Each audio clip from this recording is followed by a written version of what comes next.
अस्सलाम वालेकुम दोस्तों, जैसा कि आपको पता है कि मॉनिटरिंग असिस्टेंट के बारे में सबसे पहले जो न्यूज़ थी मैंने आपको दी थी आज से 2-3 मंथ पहले। अगर आपको याद हो कि ये जॉब्स आने वाली हैं, ईसीटी के बारे में भी आपको बताया था। हर अपडेट आपको इसी चैनल पे मिलती है।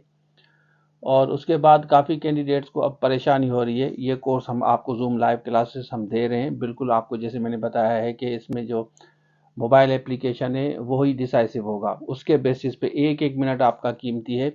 सखर आईबीए किस वक्त भी टेस्ट ये कंडक्ट कर सकती है। सखर आईबीए का कोई पता नहीं है, सिंध पब्लिशर्स कमीशन की तरह ये बिल्कुल नहीं है।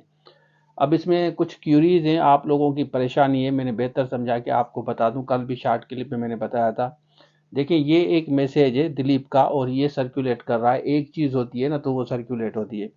अब काफ़ी लोग ऐसे होंगे जो आपको ये मैसेज भेज के कहते हैं नहीं अप्लाई करो, 1500 बचा लें, अप्लाई मत करें, ये आपका ज़ाया हो जाएगा, ऐसा होगा।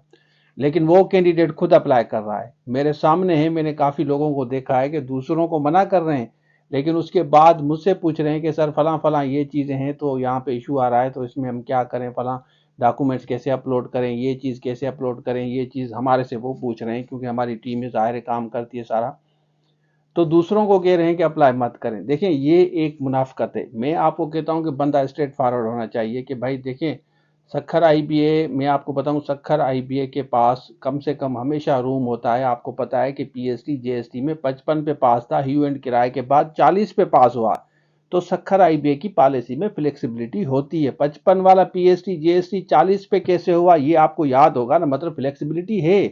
तो मैं आप लोगों को ये कह रहा हूं कि जो लोग आपको कहते हैं अप्लाई ना, देखिए अप्लाई ना करना हल तो नहीं है ना। अप्लाई नहीं करेंगे तो ये हल ही नहीं है। अप्लाई आप कर दें, लर्निंग लाइसेंस के बेसिस पे अप्लाई कर दें। उसके बाद सखर आईबीए, देखें आपको मैं बता चलूं कि 95% से ज़्यादा कैंडिडेट के पास लर्निंग लाइसेंस है। तो इतना ह्यू एंड किराया होगा, बिल्कुल फ्लेक्सिबिलिटी आपको मिलेगी। 40 दिन के बाद अपडेट भी हो जाएगा आपका और आपका अप्लाई भी हो जाएगा। आप अपने प्रिपरेशन पे फोकस करें। मैं आपको कहता हूँ, आप सेल्फ स्टडी कर रहे हैं या किसी टीचर के पास पढ़ रहे हैं या आप हमारे पास पढ़ रहे हैं या पढ़ना चाहते हैं, तो हर चीज़ अवेलेबल है। आप सिर्फ और सिर्फ फोकस करें कि आप अप्लाई करें। अप्लाई करने के बाद आप स्टडीज़ पे फोकस करें। इंशाल्लाह मैं आपको यकीन दिलाता हूँ आपके साथ इंसाफ होगा और हम भी इसी चीज़ को रेज करेंगे। क्योंकि तो एज का हमने पहले कहा है कि 43 तक होना चाहिए, लेकिन एज का भी इशू आ रहा है, तो आगे जाके आपकी ये अपॉर्चुनिटी भी चली जाएगी। अप्लाई कर दें, ठीक है, अप्लाई कर दें। उसके बाद इंशाल्लाह सखर आईबीए इसमें भी फ्लेक्सिबिलिटी लाएगी। 40 दिन के बाद आप अपडेट कर देंगे, वो भी हो जाएगा। और उसके साथ साथ देखें, लोग ह्यू एंड किराए करेंगे, बिल्कुल 100% ह्यू एंड किराए करें। 95 से ज़्यादा कैंडिडेट हैं, बिल्कुल 3-4% कैंडिडेट हैं जिनके पास मोटरसाइकिल का ड्राइविंग लाइसेंस होगा। हम कहाँ बनवाते हैं, हम गाड़ी के कागज़ नहीं बनवाते, बाइक के कागज़ नहीं बनवाते, और ड्राइविंग लाइसेंस यहाँ पे तो आपको पता है कि क्या चलता है।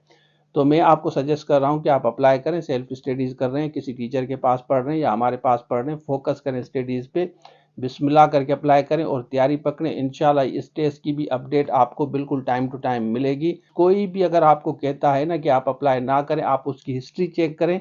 उसने खुद अप्लाई किया हुआ है लेकिन आपको मना कर रहा है। तो इस चीज़ को भी आप समझिए, ये कॉमन सेंस है। Common sense is very common but it is very uncommon to use. Thank you so much. अल्लाह हाफिज़।